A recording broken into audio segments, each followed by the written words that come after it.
আমার চোখ যেগুলো মিস করছে ক্যামেরা কিন্তু সেটি মিস করছে না, এবং এই ক্যামেরা দিয়ে আমি মনিটরে কিন্তু প্রত্যেকটা জিনিস সূক্ষ্মভাবে দেখতে পাচ্ছি। তা আমি একটু আপনার কাছ থেকে প্রথমে জানি আপনি কি কি কষ্ট পাচ্ছেন। আমি স্যার রাতে ঘুমাইতাম হা করে, হ্যাঁ গলা শুকাই যেত, হ্যাঁ, ঠিক আছে, মাথা ভার থাকতো, অনেক কষ্ট, সারা রাত জায়গায় থাকতাম। তো দেলার ভাই, আমার হাতে যে যন্ত্রটি দেখতে পাচ্ছেন এটাই কিন্তু এন্ডোস্কোপ মেশিন। হ্যাঁ, তো এখানে একটি ক্যামেরা সিস্টেম রয়েছে, এবং এই ক্যামেরাটা কিন্তু এটা, এবং এই ক্যামেরাটা খুবই হাই রেজুলেশন, আমরা বলি ফুল এইচডি ক্যামেরা। এই যে আমি আপনার হাতের দিকে তাক করেছি, খেয়াল করুন, আমি যখন আপনার দিকে আপনার মুখের দিকে ক্যামেরাটাকে ফোকাস করেছি তখন আপনাকে একদম স্পষ্ট দেখা যাচ্ছে, যে লোমকূপের গোড়া পর্যন্ত দেখা যাচ্ছে, রাইট? জি জি। আমার চোখ যেগুলো মিস করছে ক্যামেরা কিন্তু সেটি মিস করছে না, এবং এই ক্যামেরা দিয়ে আমি মনিটরে কিন্তু প্রত্যেকটা জিনিস সূক্ষ্মভাবে দেখতে পাচ্ছি। রোগী যদি ঠিক মতন বুঝতে পারে তাহলে রোগ ব্যাধি সম্পর্কে তার ভয় অনেকটা কিন্তু কেটে যায়। জি জি। এই যে জায়গাটা, এটার নাম হচ্ছে সাইনাস, ম্যাক্সিলারি সাইনাস। এটা ডান পাশ, এটা হচ্ছে বাম পাশ, এটা ডান, এটা বাম, ঠিক আছে?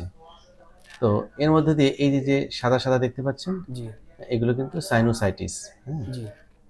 আর এই যে সাদা সাদা দেখতে পাচ্ছেন নেজাল ক্যাভিটির ভিতরে, এগুলো কিন্তু হচ্ছে পলিপ, অর্থাৎ ফ্রন্টাল সাইনাস এখানে ডানে বামে আছে, এরপর এথমোডাল সাইনাস ডিপে আছে, এরপর হচ্ছে ম্যাক্সিলারি সাইনাস ডানে আছে বামে আছে, আর তার নিচে আছে স্পেনোডাল সাইনাস। সাইনাসগুলোর কাজ হচ্ছে এই যে আমাদের মাথার যে খুলিটা, ঠিক আছে, এটা কিন্তু অনেক ওজন আছে, কিন্তু আমরা কিন্তু ওজন টের পাই না, হালকা মনে হয় না? জি জি, হালকা মনে হয়। কেন? কারণ ওই সাইনাসগুলোর ভিতরে বাতাস থাকার কথা। তো বাতাস থাকে বলেই আমাদের পুরো এই মাথাটা হালকা মনে হয়। কিন্তু যদি বাতাসের পরিবর্তে এখানে কোনো পানির মতন কোনো কিছু জমে যায়, ফ্লুইড জমে যায় বা পলিপ জমে যায়, তখন কিন্তু মাথা ভার হয়ে যায়। এটা হচ্ছে এক্সিয়াল ভিউ। এখানে এই জিনিসগুলো থাকার কথা ছিল কালো, ঠিক এইরকম কালো থাকার কথা ছিল, কিন্তু এখানে সাদা সাদা দেখা যাচ্ছে। এই এথমোডাল সাইনাসগুলো ভর্তি পলিপ, যে কারণে এরকম দেখা যাচ্ছে। সো আপনার যে পলিপ, এটাকে বলা হয় এথমোডাল পলিপ। আর এইরকম পলিপ বা পলিপাসের সমস্যা থাকলে মূলত আমরা ফাংশনাল এন্ডোস্কোপিক সাইনাস সার্জারি নামক একটি অপারেশন করি। অনেকে বলে ফেস, FESS, মানে ফাংশনাল এন্ডোস্কোপিক সাইনাস সার্জারি। আমি একটু আপনার কাছ থেকে প্রথমে জানি আপনি কি কি কষ্ট পাচ্ছেন। আমি স্যার রাতে ঘুমাইতাম হা করে, হ্যাঁ, গলা শুকাই যেত, হ্যাঁ, ঠিক আছে, মাথা ভার থাকতো, অনেক কষ্ট, সারা রাত জায়গায় থাকতাম। আচ্ছা, ঘুম হইতো না একবারে, টোটাল ইন টোটাল। আচ্ছা আচ্ছা, চেহারাও চেঞ্জ হয়ে গেছিল, মানে আমার কিরম জানি অবস্থা, খুব খারাপ অবস্থা হয়ে গেছে। আচ্ছা আচ্ছা, ঠিক আছে, অনেক কষ্ট হইতো, সারা রাত জায়গায় থাকতাম। পরবর্তীতে কনজারভেটিভ ট্রিটমেন্ট নেওয়ার পর একটু উন্নতি হয়েছে, তাই তো? মানে আপনি কিছু ওষুধ দিছিলেন, ওষুধ দেওয়ার পর মানে অনেক ভালো, মানে মোটামুটি খারাপ না, ভালো হয়েছে, ঠিক আছে, নিঃশ্বাস নিতে পারতাম। আমি প্রথমে ভাবছি যে আমি, আপনি মনে হয় ইন্ডিয়ার কোনো ডাক্তার ঢুকতেন, ঠিক আছে।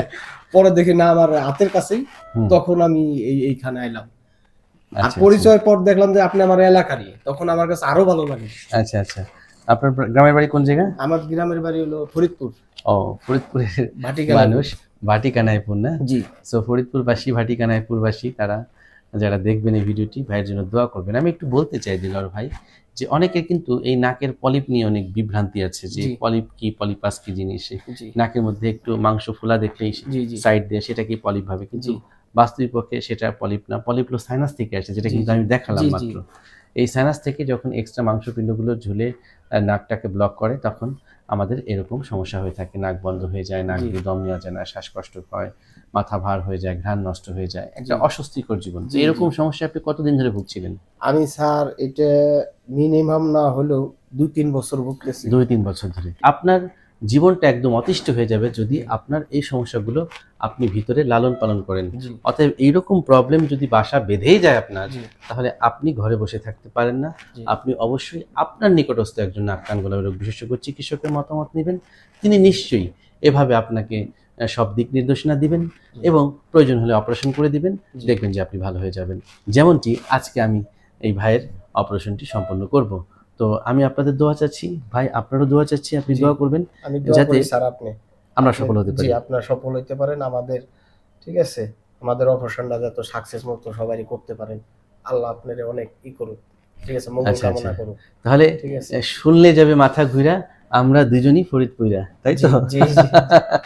আচ্ছা, take care, and please bless for my patient and bless for me.